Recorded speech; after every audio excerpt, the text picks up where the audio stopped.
It gives me a little timer. There we go. All right. So hello everyone and welcome to today's live. Hello, hello, hello, hello. So welcome to today's video, depending on where you're watching this or when you're watching this. So today I am going to be diving very deep into a very specific reason why. This foundational concept of self-love, being that you are worthy of love, you are worthy of acceptance, you are worthy of understanding, you are worthy of compassion, you are worthy of not being in a state where you feel like you have to change before you're good enough or before you're worthy or before you're valuable or lovable or any of these things. It's going to be so hard to actually ground it.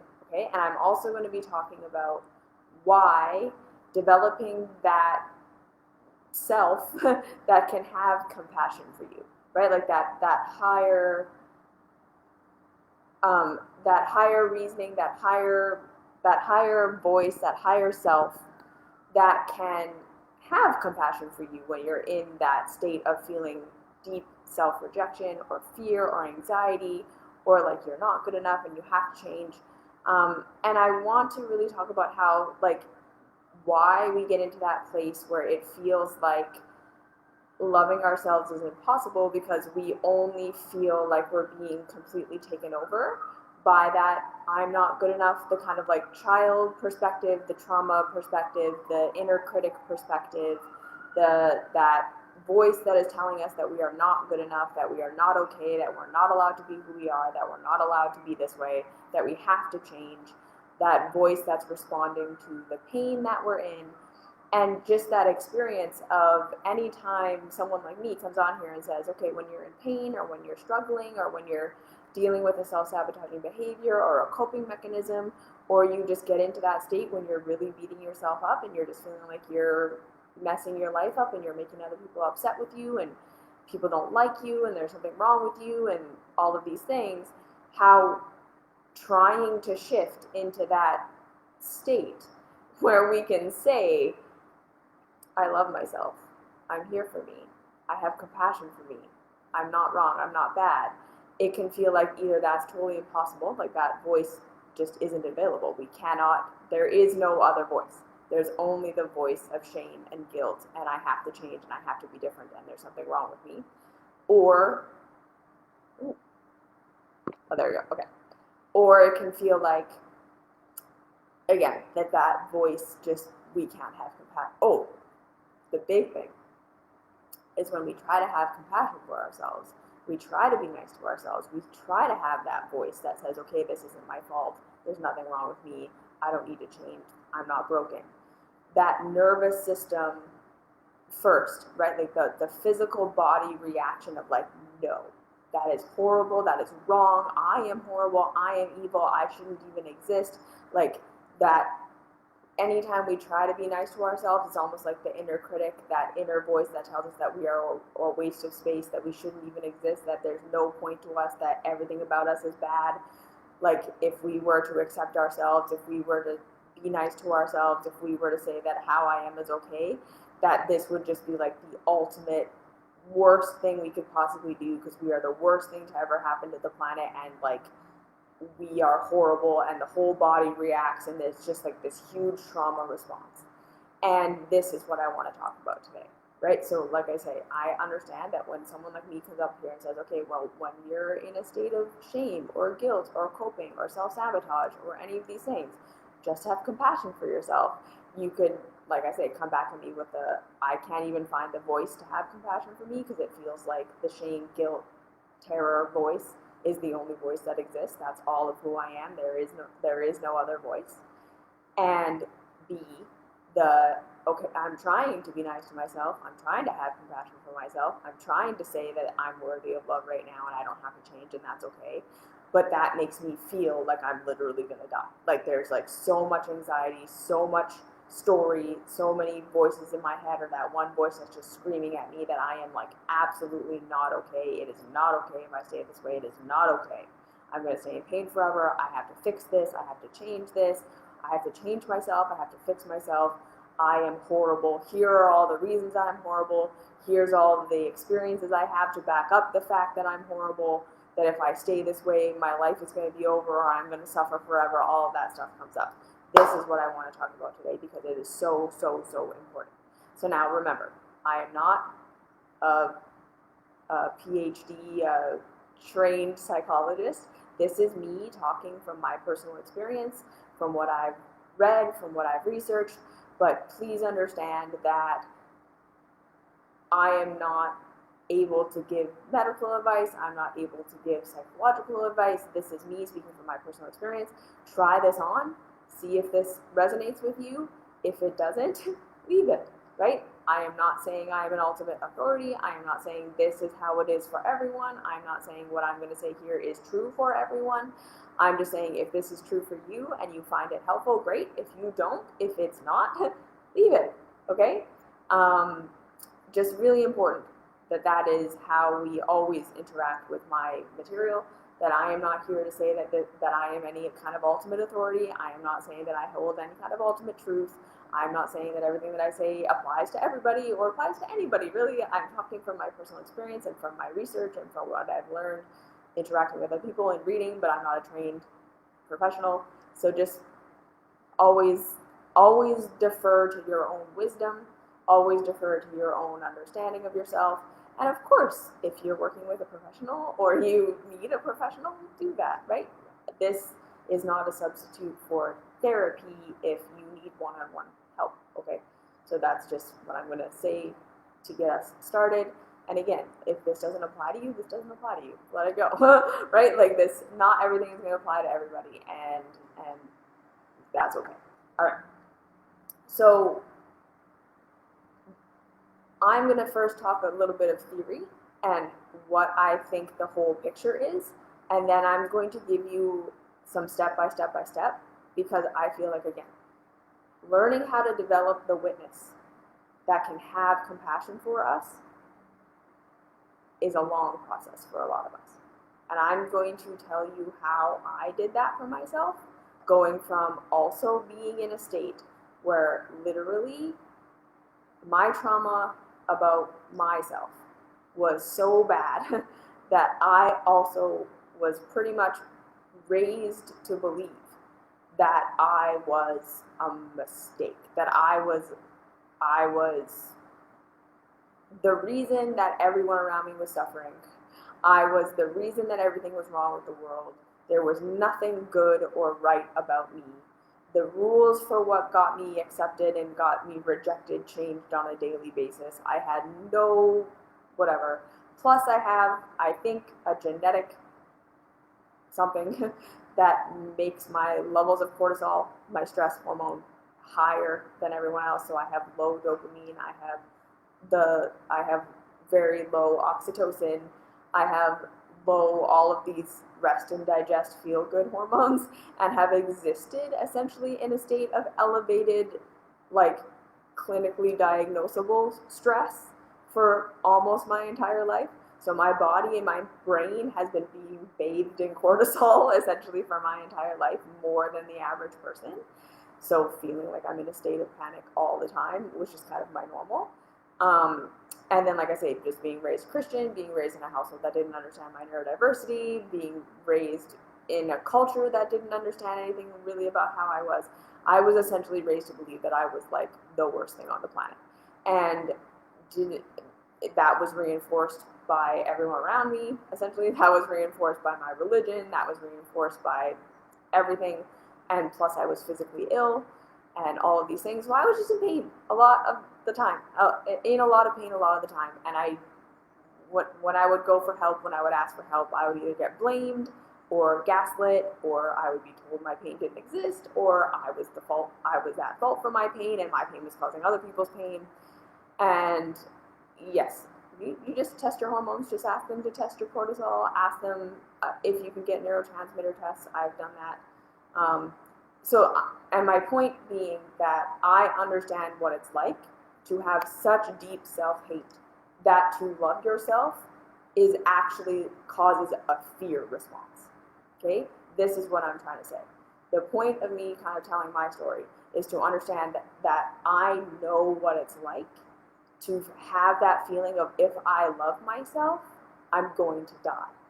Like literally, if I make it okay that I am who I am, if I sit here and say, okay, I don't have to change, I don't have to be different, I don't have to shift anything about myself before I'm worthy of love, that actually causing like a physiological anxiety attack response, like, oh my God, absolutely not, do not do that. And then the stories come in of just the like, absolutely not. That means you'll be in pain forever. That means you're going to be sick forever if you don't change. If you don't change, no one's ever going to love you. You're going to end up alone. All the people that you're with are only with you because you keep promising them that you're going to change. You keep promising them that you're going to do better. If you stop doing that, if you stop trying to fix yourself, if you stop trying to change, if you stop trying to do things for other people and constantly be giving and constantly be figuring all these things out, you will be alone. Everyone is going to go away and you will die because you're incapable, right? Like the voices that were in my head saying like, and you're sick, like you're not going to be able to take care of yourself. Like if everyone abandons you, you'll die. You're dependent. You can't be independent. Like all of that. I know what that's like. Okay. So if you resonate with this, if you resonate with this feeling of like, when I try to love myself, there's such a deep pit of my core panic response to that idea, to the point of there isn't another voice to love the me that's going through whatever I'm going through. It's only that panic voice, or I'm trying to love me, but that voice of like, no, you absolutely cannot, you will be evil, your whole life will be ruined. That comes up. I hear you, I understand, I've been there, I know what that's like, okay? So here's my explanation for why I think that's happening, okay? Because I feel like sometimes it can help to have some theory on why we're experiencing what we're experiencing, so it demystifies it a little bit. And it kind of takes the power away from it. It makes it feel less real, not in the fact that it's not happening, not in the fact that it's not real, but it makes it less like that voice is right, okay? Because again, because we feel it so hard, because it's such a deep core feeling, like it's not just our thoughts, right? When we try to love ourselves and we try to tell ourselves we're good enough, how we are, and I'm deserving of love, how I am, that it feels so much like that is so dangerous. We have like a physical experience of this not being safe, this not being okay. And then, like I say, all the stories that come up that feel really true. The stories feel very familiar. They feel very true. They're stories we've been telling ourselves for years and years and years and years and years. And so it can feel like it's fact.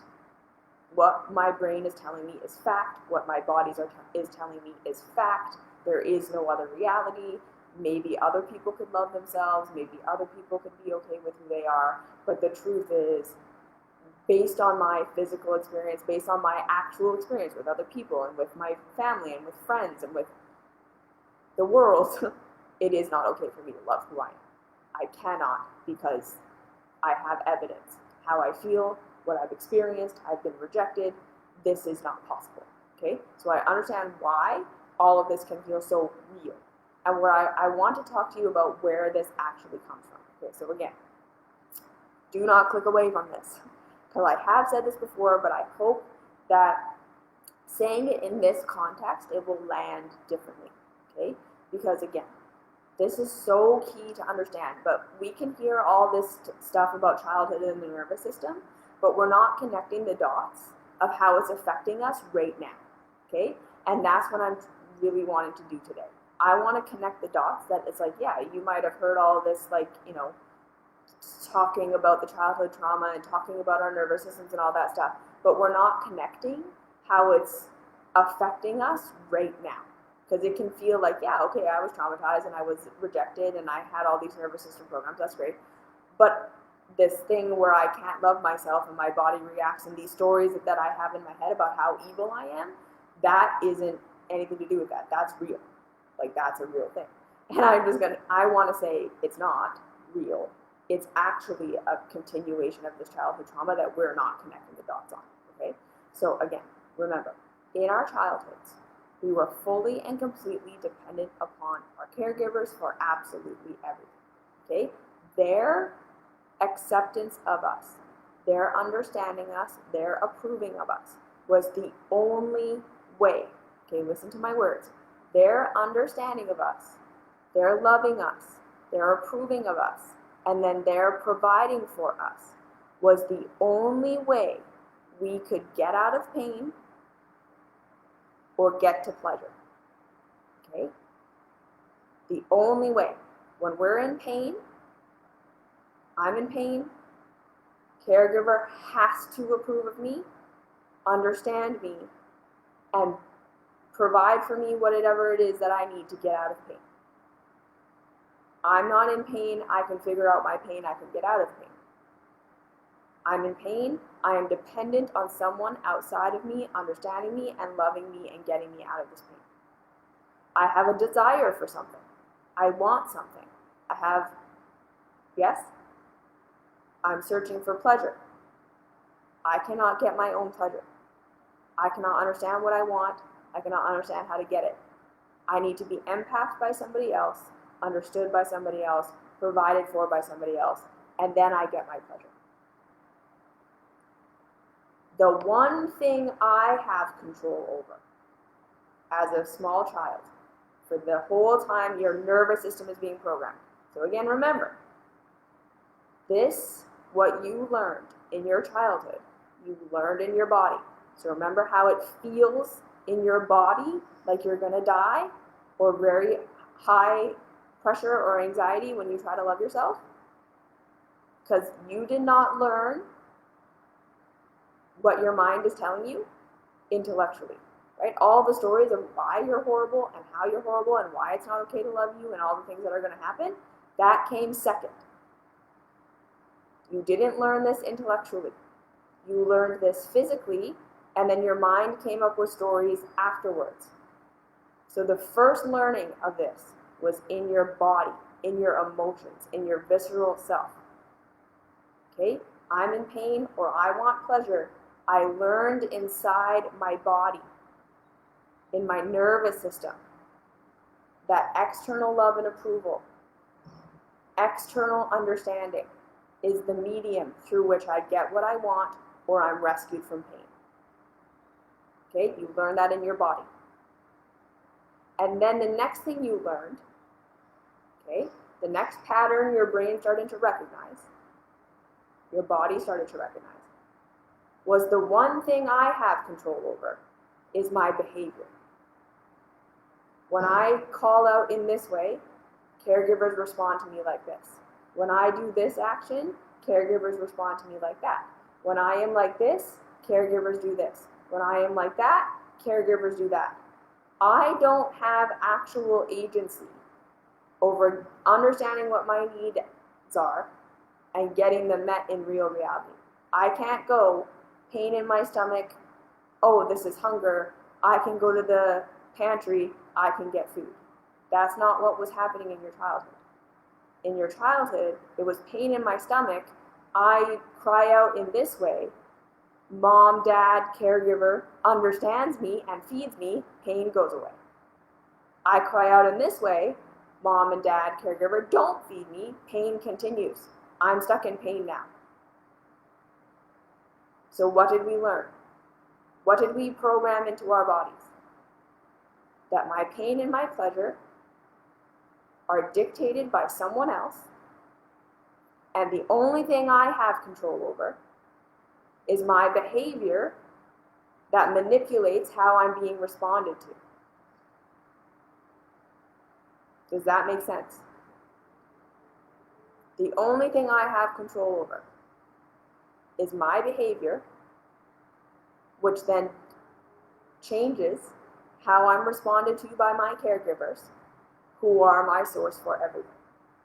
So what is my power as a child? What is my agency as a child? My only power and my only agency is my own behavior to change how other people respond to me. That's the only way that I know to get out of pain or to acquire pleasure. Okay, so please anchor that into your mind. When I'm in pain, my only way out is trying to figure out some way to behave so that my caregivers or whoever is around me will understand me and rescue me from my pain. When I want something, when I have a desire for something, my only agency is changing my behavior, changing myself, so that caregivers will respond to me differently and give me what I need, give me what I want. When we're antagonized, right? When we're not given what we want, when we're shamed, blamed, guilted, we're learning deep in our bodies that these ways of being that get us shamed, blamed, and guilted are existential threats to us. Because the more we're rejected, shamed, blamed, misunderstood, abandoned by our caregivers, that's getting programmed in as source of everything going away. So now, that's the program that's programmed into our bodies. And then later, as we start to develop, we start drawing pattern recognition. Okay, every time I do this, caregivers, and then even more when we get into school, when we get into our workplaces over for the rest of our lives, we continue to expand this out. So this is not just now only our caregivers. We take this worldview that we develop as children, that how I get my needs met and how I get out of pain comes from being understood and approved of by the outside world. And the only thing I have control over when I'm in pain is to change my behavior to fit the rules of society, to fit the rules of my household, to fit the rules of my school, my peer group, my religious group, my work environment, so that I will be accepted. And then the people around me will give me the things that I need, will save me from my pain. We have taken this worldview of when I'm in pain or when I want something, I look out to the world, to the person or the people who I think are going to give it to me, who I think are going to rescue me. And I alter my behavior to try to fit in with that so that I will be accepted and I will be loved by them, and then they will give me what I need.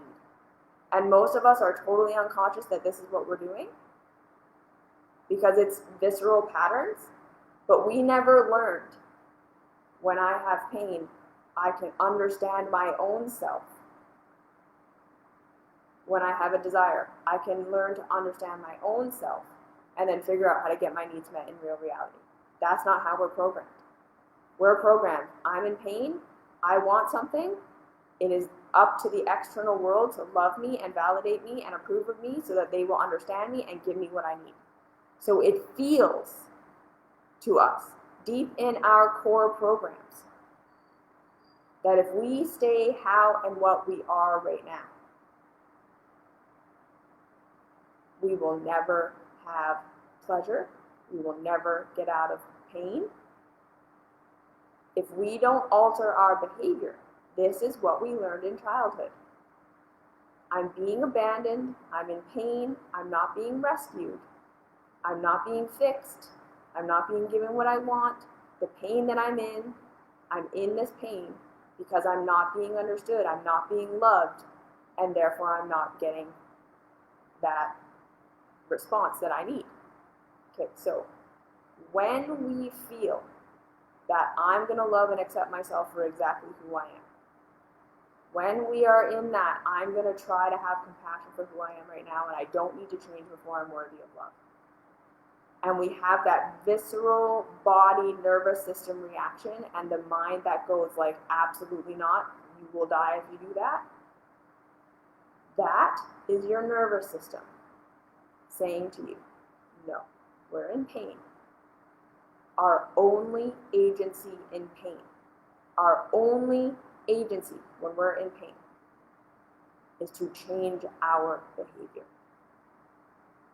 If we accept ourselves for who and what we are right now, and we don't change, we will never get out of pain. We started to learn in our childhoods that we were in pain and that we were stuck in pain because it was our fault. Okay, this connection of pain is being caused by being rejected, being caused by our own behavior, being caused by something that we are that isn't right and isn't good enough, started to get programmed in because, again, our natural state is a state of pleasure. Our natural state is a state of openness and curiosity and expansion. When we say a childlike state, like children are so happy and they're so free and they're so curious and they're so loving and they're so all of these things. Yes, that's our natural state. When we feel safe, when we're in nervous system regulation, that's literally what we could call that. We feel good. Okay? When we are afraid, when we're facing a challenge we don't know how to challenge or how to face, when something shifts and we don't know how to meet our own needs, we have pain. Okay, but for most of us in our childhoods, the biggest correlation we have to pain is us going along, doing our thing, feeling good, doing something, getting rejected, getting abandoned, getting scolded. This was a lot of how most of us experienced pain growing up. Because most of our caregivers probably fed us when we were hungry, probably clothed us when we were cold. Like, most of us probably got our basic needs met. And even if we didn't, just hold on to this. We started in our childhoods over time to get to a point where we all started to blame our pain, no matter what kind of pain it was, on ourselves as being caused by something that we did that got us rejected, abandoned, scolded. Okay? We started to correlate so deeply. Caregivers, rescue me, give me what I want, give me what I need when I'm being loved. And the pain that I'm in is always coming from them not giving me what I need, them not providing for me. The pain I'm in is because my caregivers aren't giving me what I need. They're not rescuing me, they're not saving me, or they're literally the ones shaming me, blaming me, guilting me, telling me that what I'm doing is wrong, telling me that what I'm doing is bad. And in either of those situations, we're starting to read, right? Rejection on any level is complete helplessness. Pain on any level, we don't have agency over it. They are our providers, they are our caregivers. If they don't rescue us, we start to then program in, they're not rescuing us for a reason. They're not saving us from our pain because of us. We're in pain and it's our fault, we did something wrong. That's our brains starting to try to develop agency over our pain, where we start to correlate all of our pain, everything we need and we don't get, any amount of rejection, any amount of shaming, any amount of blaming, with I did something wrong. It was my fault.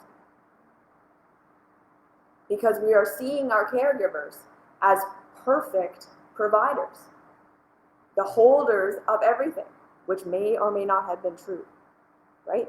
There could have been times when our caregivers simply could not give us what we needed, could not rescue us from our pain, didn't understand what was going on, didn't have access, were rejecting us or shaming us or blaming us or whatever because of their own shit. It had nothing to do with us. We couldn't see that. Our nervous system said caregivers are providers of everything. If they're withholding from me for some reason, if I'm in pain, if they're blaming me, if they're shaming me, whatever, it's because I did something wrong. Because our behavior was our only agency. You see, we started to correlate absolutely every ounce of pain every ounce of rejection. So again, even if our pain had nothing to do with being rejected, if we fell down, if we, like I said, we're hungry, we're cold, whatever, we couldn't understand what was actually happening. All we could understand was, it must be that I'm doing something wrong. Caregivers aren't providing for me, it's because I'm doing something wrong. I'm in pain, I shouldn't be. Pain isn't good, pain doesn't feel good. This is wrong, this is bad, caregivers need, I did something wrong. Okay, we got programmed and programmed and programmed that pain means we're doing something wrong. That was the first program. And manipulating my behavior is the only way out. Manipulating my behavior so that my caregivers will respond to me with the saving or the fixing is the only way out. And again, we perceived that our caregivers held the keys to everything. So if they weren't rescuing us, if they weren't making us feel better, so again, even if there wasn't blame, shame, and guilt involved, if they just weren't making us feel better, if we were crying or doing whatever we were doing and they weren't fixing our pain, we perceived that as, I must be doing something wrong that's making them withhold the answer from me. I must be doing something wrong that's making them not fix this for me, because they're the source of everything. And they are now just not giving it to me. They are not saving me. They are not making me feel better. I must be doing something wrong. Right? I must be doing something wrong. I must be fucking this up somehow. There's something I'm doing wrong that's making it so that they're not providing for me. They're not taking me out of pain. So if I continue to do and be what I am right now, I will be stuck in pain forever, because this isn't working. My behavior is the only thing I have control over. My behavior is what dictates whether caregivers give me the ultimate power they have to rescue me from my pain or not. Okay, that's the program. Caregivers hold the key to absolutely everything. My behavior is the thing that either gets me pleasure or gets me pain based on how they respond. That's the program we have. My pleasure and my pain is completely dictated by how the outside world responds to me. And like I said, we take this base program. Caregivers hold the key to everything. My behavior is what determines whether I'm in pain or whether I'm in pleasure, based on what gets me approved of and what gets me rejected. And then we start to expand that out to our peers, to our teachers, to our religious groups, to our communities at large, our grandparents, all these other people. And we continue on like this for the rest of our lives. So now, when your nervous system fights you on loving and accepting who and what you are right now, it is doing so because it literally believes that if you love and accept who you are right now, if you don't change your behavior, if you were to accept who and what you were right now, the reason you're in pain is because who you are. You learned that in childhood. We started to make those connections that the only reason I get in pain is because I'm not good enough. I did something wrong. I caused the pain. Because that's what our childhood self was perceiving. I was going along, I was doing something, now I'm in pain, what did I do? What did I do wrong? That's the program we all got. So now all of us, when we're in pain, we go into, holy shit, what did I do wrong? What's wrong with me? What's wrong with me? What's wrong with me? Or we go into that helplessness, and I'm going to talk about that for a second. This isn't my fault, I don't know what's happening. Right? The two sides of the same coin. What's wrong with me? We blame absolutely everything on ourselves. Or I'm completely helpless, there's absolutely nothing I can do. Two sides of the same coin. Okay? I know they sound like completely opposite reactions, but they're not. They're both based on the only thing I have control over is my behavior. So if we learned mostly that if I change and if I do different things and I'm trying and I'm jumping through hoops, and sometimes it gets me accepted and sometimes it gets me rejected, and it seems like there's some form of help that comes every once in a while, or there's goodness every once in a while if I work hard enough, or if we're mobilizers, we will notice that sometimes it works to change our behavior. Sometimes we do get rescued when we do the right thing. Sometimes we are approved of, and then that feels really good. So then we become I'm going to blame everything on myself. Every time I'm in pain, my agency is changing my own behavior. The way that I change my behavior is to blame myself. That's my agency. Change my behavior. If we learned on the other hand, on the other flip side, I'm in pain, something's wrong, something's bad, we don't get rescued, the help never comes, we just get abandoned, right? We never see a positive result. We never get the attention we need. We never get rescued. The pain just continues. We go into that, well, there just isn't an answer, right? If your caregivers didn't come for you, if they didn't save you, if they didn't rescue you over and over and over again, kind of no matter what you did, if you tried really hard to get approved of by them, and it just kind of seemed like no matter what you did, they couldn't rescue you, or they kept abandoning you, they kept shaming you, they kept blaming you, you would have learned there's no answer. There's nothing I can do to convince my caregivers to save me, and therefore I'm just helpless when I'm in pain. So most of us, right, when we're in pain, we automatically blame and shame ourselves, or we assume there's absolutely nothing that can be done. And that's because caregivers were source of everything.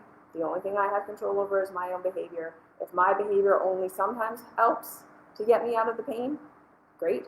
I learned that changing my behavior does work, so I have to be constantly changing my behavior. And then depending on how much the rules in your household changed, depending on how often there was this shift and switch and how many rules there were that you had to follow, the more insecure you're going to be. Especially if something worked one day and then it didn't work the next, and then it did work the next day, and then you got gaslit for it the day after that, and then all this, you're going to have a completely dysregulated thinking that absolutely every part of you at some level is an existential threat, because at some level everything you did got you accepted and got you rejected. So now you just are like, every time you're in pain, you have no idea what to do, and you just feel like you're the worst human being on the planet, because you learned at some point that every part of you is an existential threat. Because again, remember, any part of you that got you rejected, any part of you that got you abandoned, any part of you that didn't get you the saving you needed from pain, or the saving you needed to get you pleasure, was an existential threat to your survival.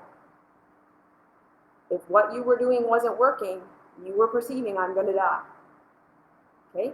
Or you tried to change, you tried to alter your behavior, you tried to be someone different, and just nothing ever happened. Nothing ever came of it. You just kept getting abandoned. It was just this constant getting dropped off a cliff. You just learned, okay, forget it. It's just hopeless. When I'm in pain, I'm stuck. That's it. Okay, so now, in your adulthood, when you're in pain, we get triggered into that child state. I'm in pain. What did I do wrong? Who's going to fix me? What behavior do I need to do? What do I need to change about myself so that someone will understand me, empath me, and save me? And now in our adulthoods, right, our generalized other, as Martha Beck calls them, our perception of who has the keys to what we need, who's been informing that what we need to be and who we need to be in order to be loved and accepted so that we will get empathed and then provided for, we've lost the pecking order. It's not just our caregivers anymore. It's our religious group we grew up with. It's our social group we grew up with. It's all of these people for the first 20 years of our life especially have all imprinted who and what we have to be. So now we're all confused. We don't know what behavior to choose. We don't know what we don't know what to change into. We don't know what to do. We're so overwhelmed. Because of course, right? Now the answer for get approval so that someone will empath me so that I will be fixed. Well, how do I get approval? There's so many voices, there's so many programs. What my caregivers wanted was different from what my peer group wanted, was different from what my teachers wanted, was different from what my religious group wanted, which is totally different from what I want to do and what feels good to me and what the spiritual teacher on YouTube is telling me. And it starts to feel like, again, okay, the biggest thing. When your nervous system says to you, that feeling, I'm going to die, if I love and accept who and what I am right now, it's trying to save your life. Okay? That's the childhood program that says the only thing I have agency over when I'm in pain is to change my own behavior. So if I love and accept myself for who and what I am right now, I will be in pain forever. That voice that wants to tell you, no, you're horrible, you're evil, if you stay like this forever, you're evil, you're bad, you're wrong, you don't deserve to exist. That voice is actually trying to save you. As mind-fucky as that might be, that voice is trying to motivate you to change. That voice that says you are horrible and you don't deserve to live is just trying to motivate you to change. Because you learned in your nervous system that the only way out of pain, the only way towards pleasure, is to change your behavior so that other people will love you and therefore provide for you. Do you understand? Do you see how profound this is? That voice that tells you, I cannot love who I am right now, I am fully evil, is the voice that in your childhood learned, when I'm in pain, it's my fault. The only way out is to change my behavior and hope that it works to get somebody to respond to me and save me. If I stay how I am, I will be stuck in pain forever. So whatever I need to tell myself to motivate me to change, to do something different, to try to alter my behavior in some way, I'm going to do. I'm going to say. Because to stay how I am, is to commit suicide. So that voice that says you don't deserve to live is trying to keep you alive. It's trying to motivate you to change so that you won't stay how you are right now and then be stuck in pain forever. Or that voice that says, literally, there's no point, I may as well just off myself. That voice is saying that because it learned, right, the other side of the pancake. It doesn't matter what I do. It doesn't matter how much I change. No one ever loves me. No one ever rescues me. I'm stuck in pain forever. When I'm in pain, I'm just going to suffer forever. So what, I'm going to live the rest of my life just suffering? Fuck that. That's what's happening. Your nervous system is trying to save you from suffering by saying the only way out of suffering is to figure out what you did wrong so you can change it so that someone else will love you and then give you what you need, right? Because we all got programmed in. Approval equals getting my needs met. The only reason I'm ever in pain or not getting my needs met or I'm not being empathed by people around me is because they don't approve of me. We didn't know. Maybe they don't understand. Maybe they don't have access. Maybe I can learn to, right, in adulthood, I can learn to figure out what I need and get it for myself. We didn't have any of that. All we had was caregivers are the holders of everything. They either approve of me and give it to me, or they disapprove of me and they don't. That's it. That's the program. That's the program we're all still running. What I need comes from approval. Getting rescued from pain and getting pleasure comes from being approved of first. So if you haven't done so, you can watch my last video, why approval is the matrix. This is the program we're all running. So now when that voice inside of your head, when that physical response to I'm going to love who and what I am right now says absolutely not, you are not, it's because it believes if I'm in pain, it's because I'm being rejected. if I'm being rejected, I need to change something about myself so that I will be approved of, so that the external source that has everything will give it to me. And now we're projecting it onto the universe with all of our law of attraction secret shit. If I just right, if I just get my thoughts right, if I just get my emotions right, if I just change my navel gaze enough, the universe will only respond to me with everything that I want. We do it with our religion. We do it with our body, right? If I get my body right, if I get the right partner, if I get the right job, if I have the right clothes, if I have the right everything, I will finally be approved of and then rescued from my pain. It's the one program we're all running. Okay. So what do we do with this theory? So, right, this part of you that's saying I cannot love you and I can't accept you and you're not allowed to be who you are.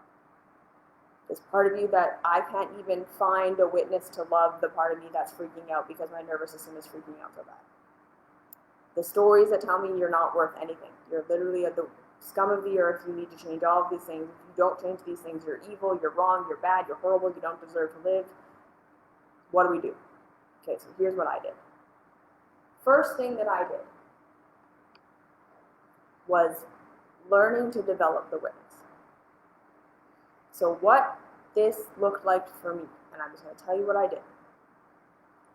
I started with noticing my anxiety, right? So that visceral feeling. So not so much the thoughts, not all the stories, not all that stuff. I would not even getting there yet. Okay, so don't even think about that stuff. It was literally just noticing that I could have anxiety, this feeling of, and right, all the stories were coming up. You need to do this, you need to do that, you need to do this, you need to do that. It's because of this, it's because of that. Okay, that all happened. I got to a place where I could notice, okay, but there's this similar physical reaction to all of these thoughts. So the first thing I did, like I said, was learn how to sit through a feeling and just watch it go through my body. Okay, so this is when people, right, in the meditation or whatever, teach us to learn how to witness our emotions, to witness our feelings without acting on them. This is not so that we can become people who never act on our feelings, who never act on our bodies, because that's not practical. We're not taking this all the way to the end of like no feeling ever means anything and we're just here to just witness it and watch it go through, because I don't believe in that. But I do believe that from my own experience, how I was interpreting my feelings and what I was doing about them, right? Way back, I have that feeling, I try to diet. I have that feeling, I go and figure out a project so that I'm helping somebody. I would be 20 steps ahead before I even notice that I'm feeling the feeling. What I was doing about the feeling and what I thought the feeling meant was wrong. Okay? The feeling was real. The feeling was telling me something. But how I was interpreting it, this feeling means I need to diet, this feeling means I need to lose weight, this feeling means I need to save somebody else, fix somebody else, do something for someone, this feeling means I've done something wrong and I'm horrible. That wasn't correct. But so long as I kept acting on it, I couldn't separate myself from it.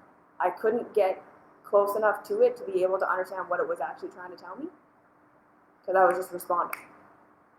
I was reacting. So I learned to sit and allow the anxiety feeling to move through my body. And this was actually the most important part. I learned to sit with an anxiety attack and watch it go through my body, watch my mind come up with all the stories, and just see what happened if I kept watching. So this is how I developed the witness. And at first, I genuinely thought I was going to die. Okay, so this is what happened. I literally sat down and I said, okay, I am constantly feeling this anxiety. I'm constantly running from it, trying to fix it, trying to change it, trying to do something about it, listening to it, not listening to it, blah, blah, blah. I had tried all the things. So I eventually just got to a place where I was like, you know what, forget it. I'm going to sit, and if this anxiety kills me, fine. Because literally I've been running from it my entire life. I am so sick of running away from this anxiety. I'm so sick of trying to fix it. I'm so sick of listening to it. I'm so sick of trying to even figure out what it is. I'm just going to let it happen. Just do its thing. So that's what I did. I sat and I said, fine, if you're going to kill me, kill me. I just released all resistance to anxiety. And I said, go ahead.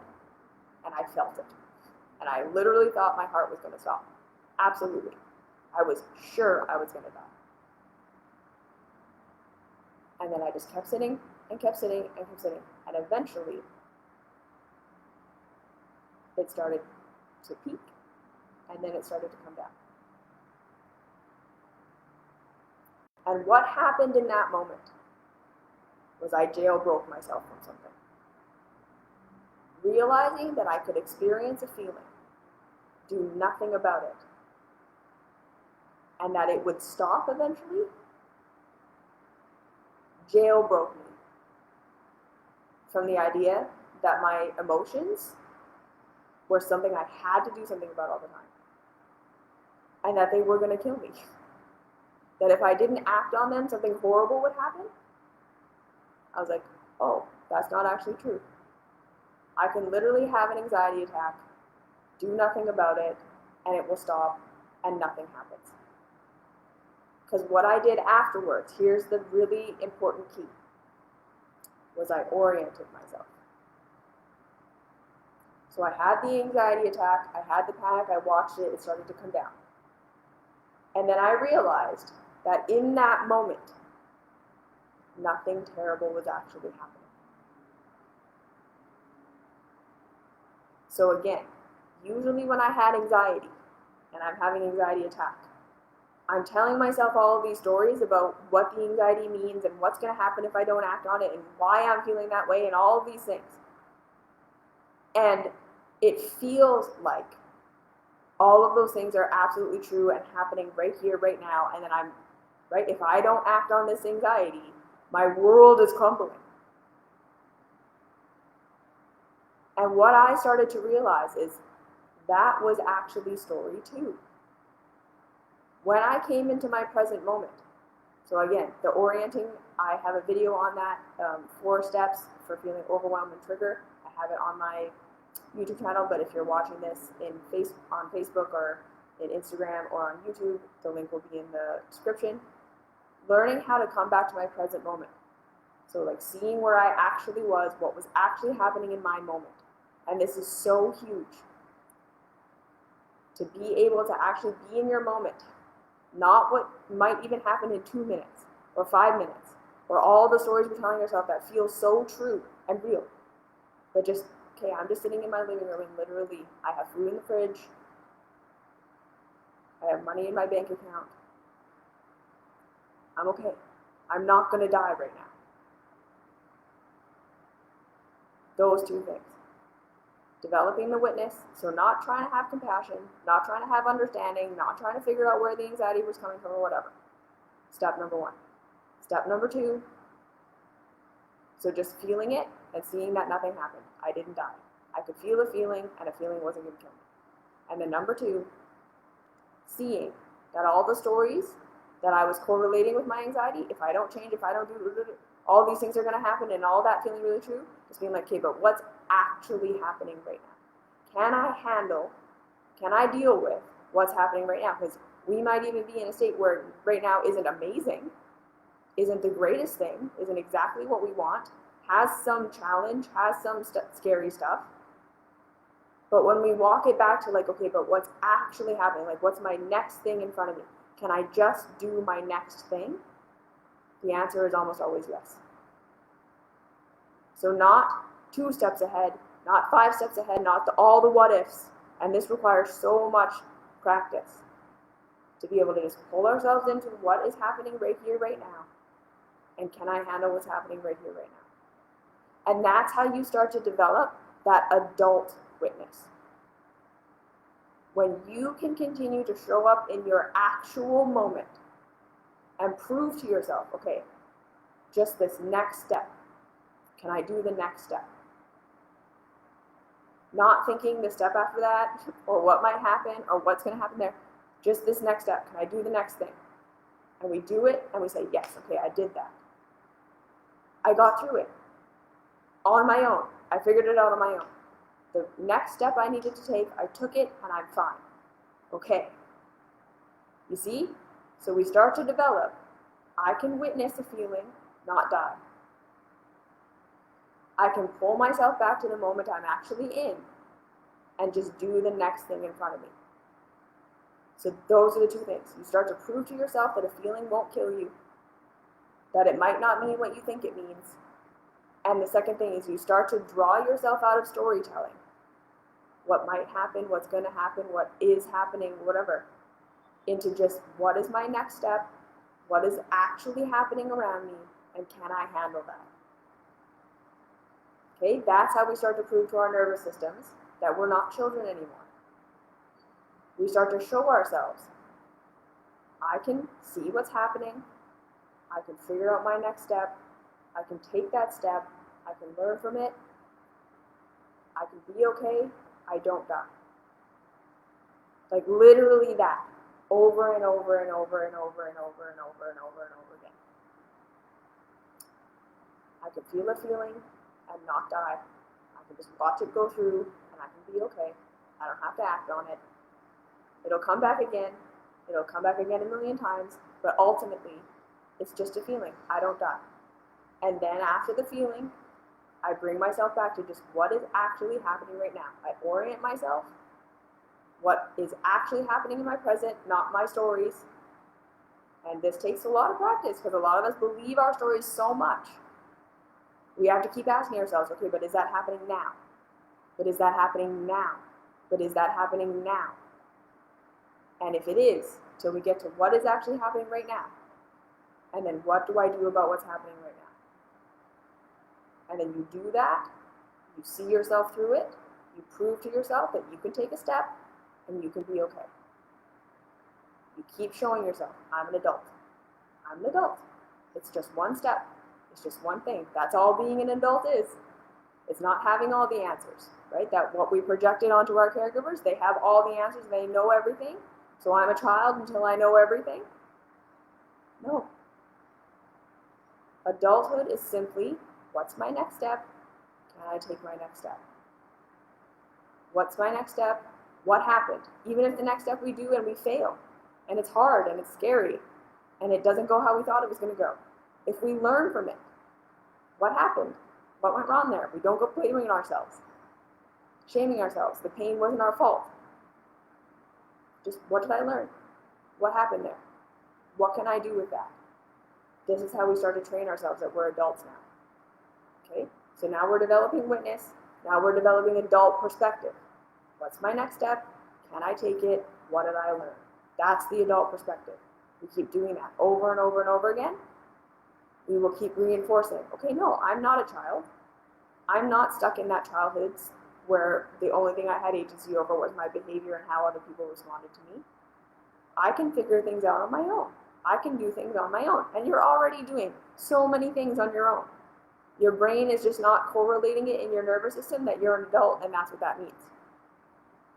So we start to really, like every time you go shopping, you're like, see, I did that on my own. I'm an adult. I figured out a need. I figured out how to get my need met in society. I got it met on my own. No one had to approve of me for me to go grocery shopping.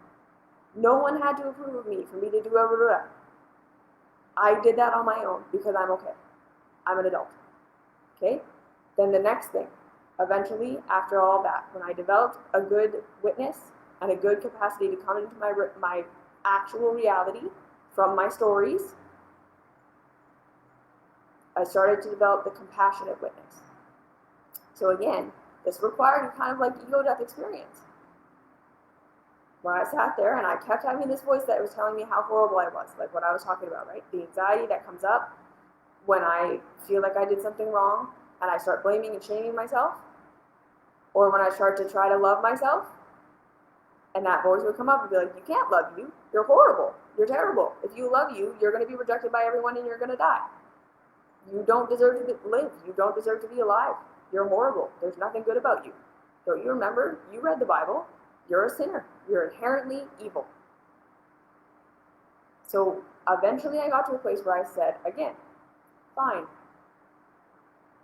If loving who and what I am means that I'm going to be rejected, means that I'm going to be evil, means that I'm going to be a horrible person for the rest of my life. If accepting who and what I am equals I'm evil and terrible and don't deserve to live and don't deserve to be alive, and everyone's going to reject me and I'm going to lose everything, I said, fine. I'm sick of trying to fucking change myself. I am so sick of hating myself. I am so sick of trying to become a good person. I'm so sick of trying to figure out who or what I need to be so that everyone will like me. I literally just got to the point where I was so tired of it that I was like, fine. I'm going to love myself. And if I'm evil and I'm horrible and I never get out of pain and I never fix my life and I'm just in pain and sick and codependent and have all these problems for the rest of my life, fine. I literally did that. And then I sat in a meditation and all of those stories came up. All my worst fears, I literally visioned myself as Hitler. It was like my brain came up with everything it could possibly come up with to prove to me that I was evil, that I was horrible, and that I had better change. And I just kept saying, I love you anyways. Right? I had that witness, and so there was that part of me that was saying, you're horrible, you're evil, look at all these things you did, look at all these things you're doing, look at how you're affecting everyone, look at how you're ruining everyone else's life, look at how terrible you are, look at how much pain you're in, you can't change, you have to change, you can't stay how you are, you can't love you. That voice was just more and more stories, more and more evidence, more and more, and I just kept saying, it's okay, I love you anyways. You're allowed to be evil. You're allowed to be horrible. You're allowed to ruin everyone's life. Literally giving myself complete unconditional acceptance and approval to just be terrible. To be, if I was horrible, I was horrible. I was going to stop trying to fix it. Right? And it peaked. And then eventually, I started to be like, okay, maybe I'm not that bad. And maybe I'm not actually in that as much pain as I thought I was. Some of this pain is really just due to thinking I'm horrible. And basically, again, I got through it. I didn't change myself. I got to the other side, and I didn't die. And I realized, again, that when I gave myself complete permission to not be loved, literally I let that die. I said, okay, right? If being who I am means everyone's going to hate me for the rest of my life, fine. I'm sick of fighting it. And I just let myself say, well, then this is going to happen to you, and this is going to happen to you, and you're going to end up a bag lady on the street, and then you're going to starve to death, and then you're going to die. And I said, okay. I'm going to love myself through it. If that's how I end when I love myself, okay. I'm sick of hating myself. If loving myself means I'm never loved again by anyone else, I'm abandoned by everyone, and I end up starving on the street, at least I'll die having loved myself. I will be out of this constant pain of trying to be loved. And that was how I jailbroke myself. And again, remember now, that's how I jailbroke myself, from the idea that I needed to be approved of before I could be safe. Because once I let myself play that scenario all the way through in my head and just say, okay, it stopped being so scary. It did. It really, and then like I say, on the other side of that, I started to see how I could be okay even if I was rejected. And I think that moment of letting myself just think, well, if you're not approved of, you're going to die, and just not trying to tell myself something different, Just being like, okay. It did. It somehow was like, oh, okay, well, if that's the worst thing that happens, that's the worst thing that happens. And then it stopped being so scary.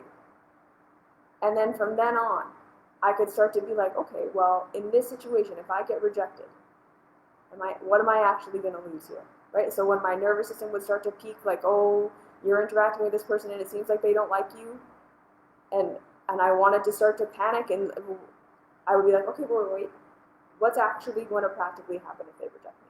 And could I be okay with that?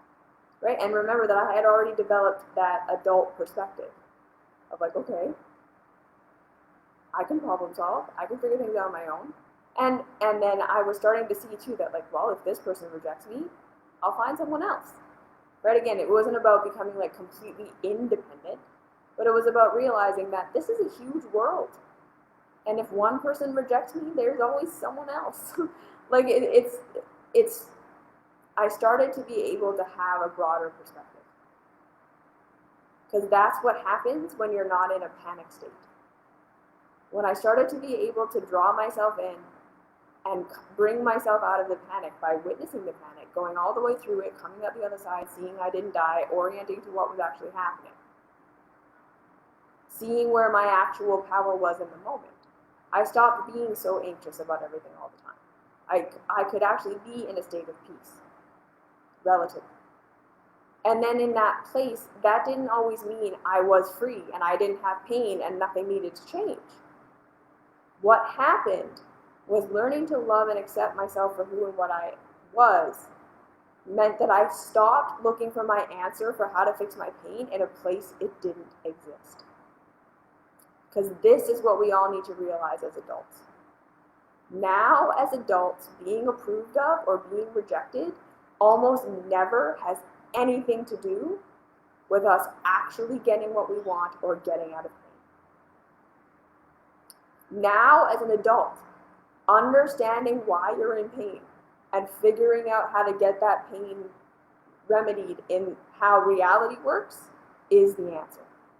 Now, as an adult, figuring out what you want and what you need is your job. Figuring out how to meet your needs is your job. And again, that doesn't necessarily mean we do it all by ourselves. It means sometimes we say, okay, partner, I need a hug right now. Would you be able to give me that? I need someone to talk to right now. I can't process this on my own. Can I find someone to do that? I need the internet. Someone built that for me. Identifying your own needs doesn't necessarily mean I'm going to go out and learn how to, farm. You know what I mean? We are interdependent. But you start to understand, okay, these are my needs. I don't need someone else to empath my need for me. I don't need someone to understand what I need for me. And then I don't need to jump through some hoops so that they'll like me and then give it to me. That's what we jailbreak ourselves from. We start to be able to say, people can disapprove of me all they want, for the most part, and I can still figure out how to get my needs met. People can approve of me all they want. It's not going to take my stomachache away. And as silly as that sounds, it's not silly, because that's what we learned in our nervous systems, right? We learned in our nervous systems, when someone loves me, my stomachache goes away. So we're all living. We're all literally living as though that's reality. I'm in pain because I'm being rejected. If I were just loved, my pain would go away. If I just perfected myself in some way, if I just lived up to expectation, societal expectation, I'll be happy. I'll be able to express. No, that's not reality anymore. Now, reality is being an adult who can understand our own needs, step by step by step. So again, remember, we have to break the fantasy of childhood where our caregivers knew everything. They were right about everything. So if they were rejecting us for something, they were right. They were accepting us for something, they were right. We're in pain, they don't fix us, they're withholding it from us because we're doing something wrong. We step out of that and we step into, I'm an adult, I'm going to love and accept myself so that I can understand why I'm in pain. What do I need right now? How can I figure out step by step by step, just the next step? Because again, that's how we solve our pain. Now as adults, there isn't a magic answer of I just do this thing I'll be approved of and then I'm rescued from my pain. Now as an adult, a lot of the time our pain and our pleasure comes from steps. Getting out of pain, getting into pleasure comes from steps. What do I need? What am I feeling? Where am I being harmed? What are my needs? How can I meet them the best that I can right here, right now, in this moment? That's what being an adult is. And proving to ourselves over and over again, we can take steps, we can learn, we can improve things a little bit, we can have forward momentum, we can have agency in actually figuring things out, in processing and crying and all of these things, and feeling our feelings and learning, okay, well, what did that feeling actually mean? What does this feeling actually mean? It's a whole process. That's why I say, like, my mystery school is like 325 lessons, because there is so much nuance to this. But I just hope that you're getting from this video. You can have a feeling, and it probably doesn't mean what you think it means. So learning how to witness it is not going to kill you.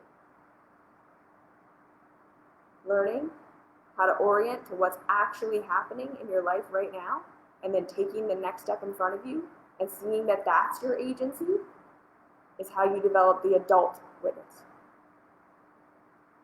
Learning that you don't need to be accepted in order to be loved, and going through the ego death of allowing yourself to love yourself even though you think you're going to be rejected and you think it's going to kill you, and watching how it doesn't.